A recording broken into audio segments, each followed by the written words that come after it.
Hello students, मैं Veena Sharma, associate professor, department of botany, SPC government college Ajmer.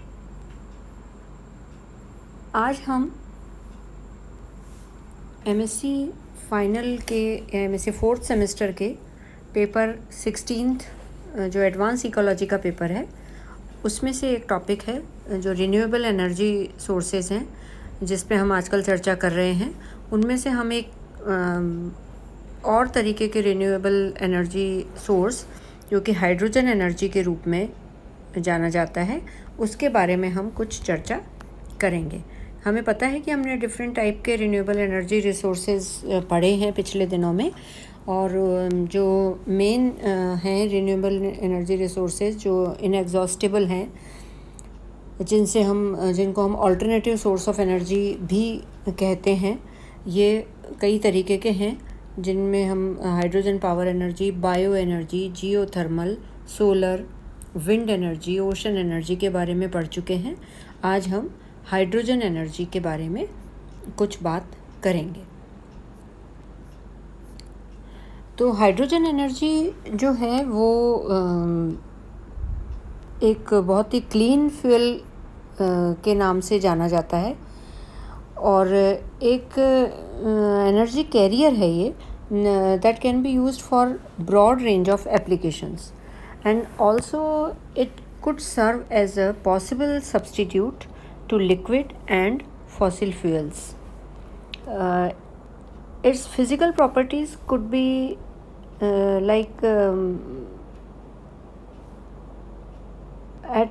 could be like this. At standard temperature and pressure, hydrogen is a non-toxic, non-metallic, odorless, tasteless, colorless and highly combustible diatomic gas with the molecular formula H2. So these are some of the properties or the physical properties we can attribute to hydrogen. Now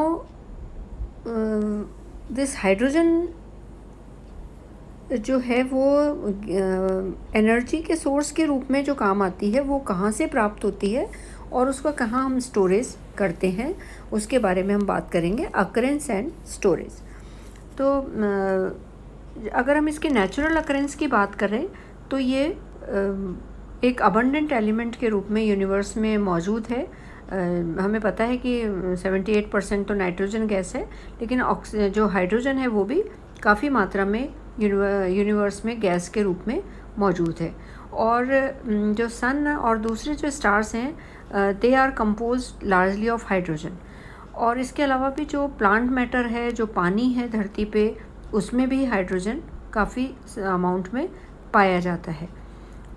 ये estimate किया जाता है कि 90% of जो atoms हैं universe के they are hydrogen atoms, and hydrogen is a component of more compounds than any other element, and water is the most abundant compound of hydrogen found on earth. Hydrogen और oxygen जो H2O है उसमें से भी एक important component hydrogen का होता है। मॉलिकुलर हाइड्रोजन जो है वो it's not available on earth in convenient natural reservoirs. ज़्यादातर हाइड्रोजन जो है धरती पे वो it is bounded to oxygen in just like in water and to carbon in living और डेड फॉसिलाइज्ड बायोमास। मीन्स जो प्लांट और एनिमल्स के जो बायोमास हैं उसमें ये कार्बन के साथ में अटैच्ड फॉर्म में पाया जाता है। तो it can be created by splitting water into hydrogen and oxygen, and water is again formed when hydrogen is used. On the other hand, its preparation could be done by breaking the chemical bonds with compounds. Common methods are electrolysis from steam and hydrocarbon, or carbon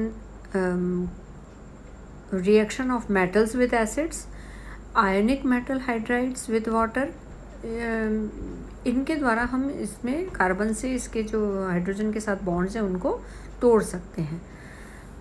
अभी जो hydrogen का production है globally, it is 48% from natural gas, 30% from oil and 18% from coal. जो ये compounds हैं, इनसे हमें hydrogen निकालनी होती है और फिर उसको एनर्जी के रूप में या फ्यूल के रूप में हम एनर्जी के सोर्स के रूप में प्रयुक्त कर सकते हैं। Water electrolysis it accounts for only 4%। पानी से जो हाइड्रोजन निकलती है वो केवल 4% हाइड्रोजन होती है। और जो जैसे स्टोरेज जो है वो इम्पॉर्टेंट है इसका, क्योंकि इसकी बहुत एप्लीकेशंस हैं हाइड्रोजन फ्यूल की, और they range from stationary power, portable power to transportation, and also it has highest energy per mass of any fuel।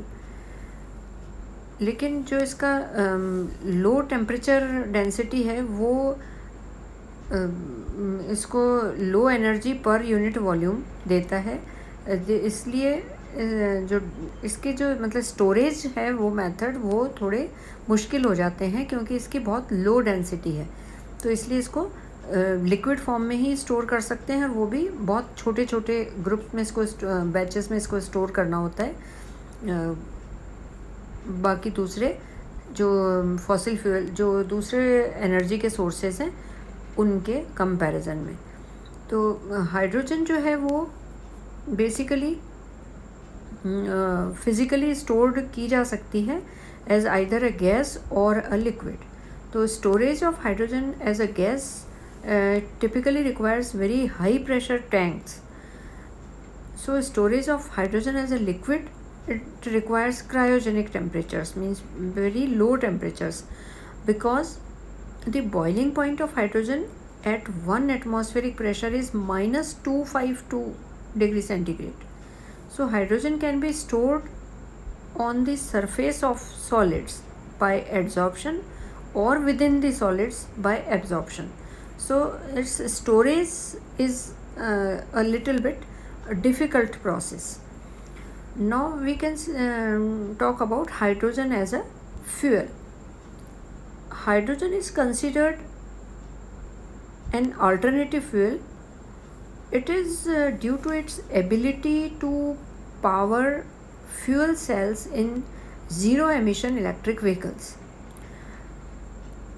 Its potential for domestic production and the fuel cells potential for high efficiency.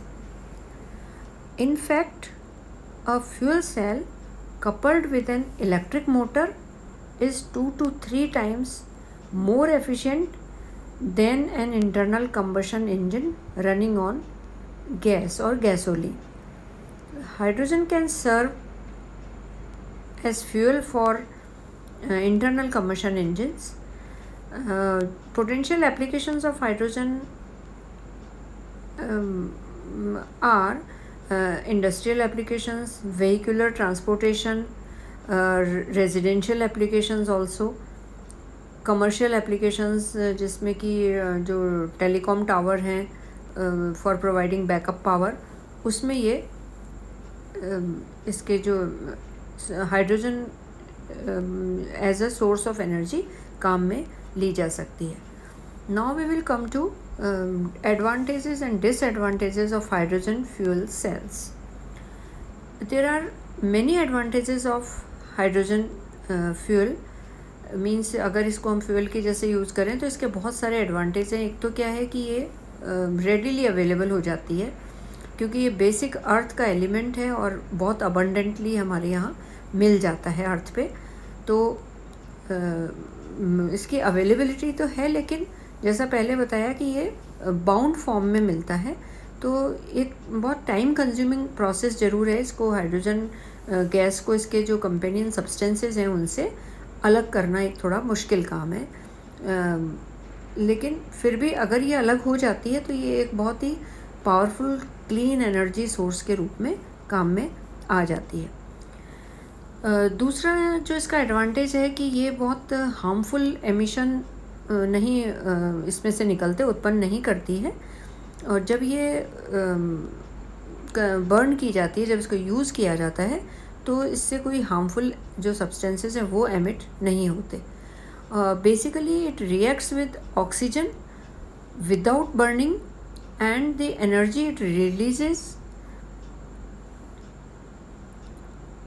it can be used to generate electricity, which are used to drive an electric motor.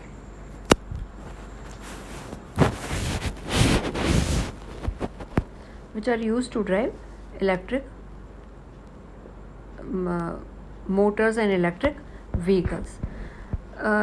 Third advantage of hydrogen fuel is that it is very much environmentally friendly, non-toxic substance, which is rare for a fuel source.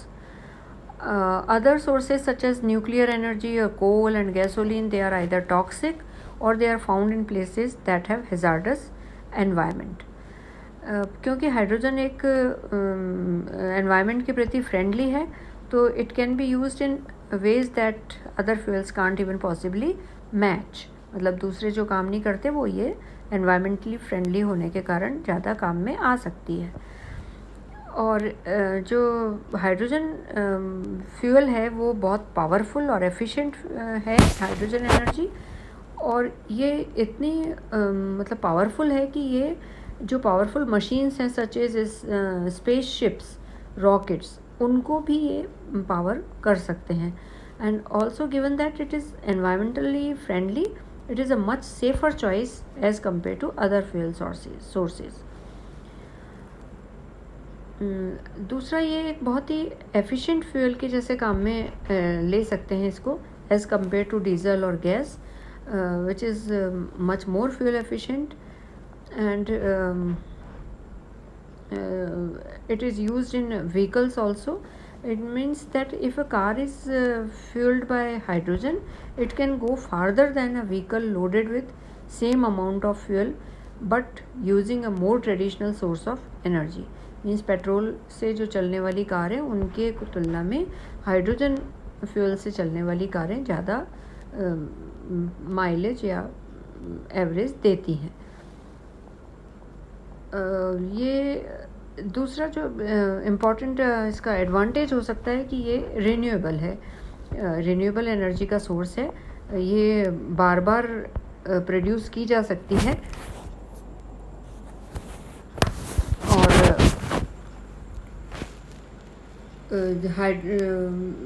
It means that with hydrogen you get a fuel source that is limited. Basically, hydrogen energy cannot be produced on demand. Means these are some advantages of hydrogen fuel, and now we will take the disadvantages of hydrogen fuel. First of all, it is very expensive to harness hydrogen fuel from its component part. It takes a lot of time to separate the element from other components. और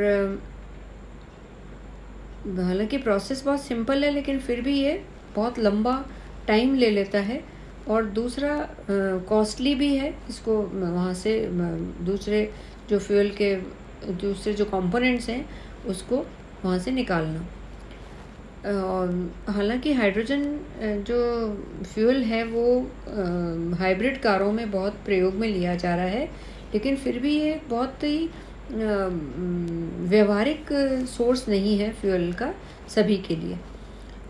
जब तक कि technology इतनी develop नहीं हो जाए जो कि पूरे प्रोसेस को बहुत सिंपल बना दे, तब तक हाइड्रोजन एनर्जी जो है वो एक एक्सपेंसिव ऑप्शन रहता है. दूसरा, पहले अपन डिस्कस कर चुके हैं कि ये it's very difficult to store.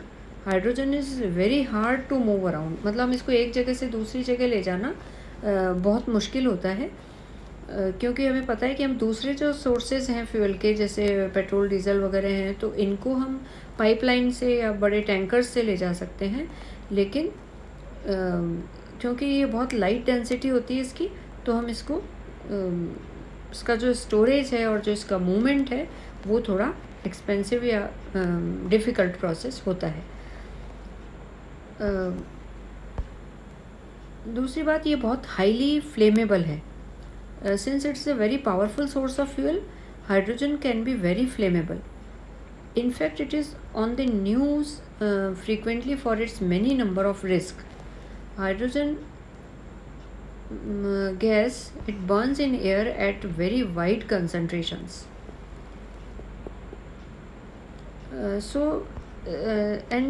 The foremost disadvantage is that its production is dependent on fossil fuels. Although hydrogen energy is renewable and has minimum environmental impact,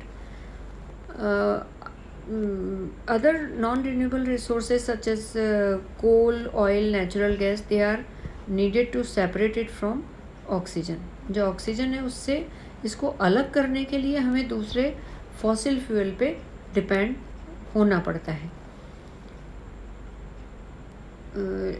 हालांकि हम इसको एक अल्टरनेटिव सोर्स ऑफ एनर्जी के रूप में प्रयोग करना चाहते हैं, लेकिन फिर भी इसकी जो डिपेंडेंसी है हार्नेसिंग की, वो फॉसिल फ्यूल पे ही रहती है. तो ये एक बहुत बड़ा डिसएडवांटेज हो जाता है. Now we will see about the application of hydrogen as an energy source in India. So the current sources of hydrogen production in India, they are hydrogen जो है वो पहला तो एक बाई प्रोडक्ट है जो क्लोर एल्कली इंडस्ट्रीज़ हैं उनमें बाई प्रोडक्ट के रूप में निकलता है. Earlier a part of it was used for non-energy applications and rest was either flared or vented out in the atmosphere. दूसरा हाइड्रोजन जो है it is produced for non energy applications like fertiliser industry and petroleum refineries.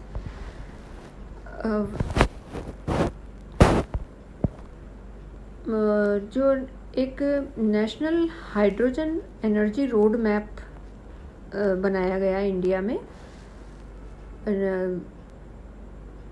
इसके hydrogen energy के बहुत तेज़ गति से development के लिए NHERM मतलब national hydrogen energy road map, it was prepared and adopted by national hydrogen energy board in January 2006 for implementation. The main objective of this NHERM, it was to identify the pathways which will lead to gradual introduction of hydrogen energy और जो commercialisation effort हैं उनको और बढ़ाने के लिए, और इसके अलावा जो अपने देश में हाइड्रोजन एनर्जी का एक इंफ्रास्ट्रक्चर है उसको फैसिलिटेट करने के लिए इस नेशनल हाइड्रोजन एनर्जी बोर्ड की स्थापना की गई थी. और NHERM जो है वो लगभग इसके हाइड्रोजन एनर्जी डेवलपमेंट के सारे एस्पेक्ट को कवर करता है इंडिया में, including its production, storage, transport, delivery, application, codes and standards, and public awareness about it and capacity building. So we can say अभी इसमें हाइड्रोजन एनर्जी पे बहुत रिसर्च होना बाकी है, और अगर इसके हार्नेसिंग के हम कुछ चीपर तरीके ढूंढ लेते हैं तो ये एक बहुत अच्छा फ्यूल का सोर्स जो है वो हमारे आने वाले भविष्य के लिए बन जाएगा, जहां हमारा जो फॉसिल फ्यूल्स हैं उन पे निर्भरता कुछ कम हो जाएगी. So it can be a good source of alternative energy for our industries or for our transportation industries basically, and we can see a promising future in this field. Thank you very much.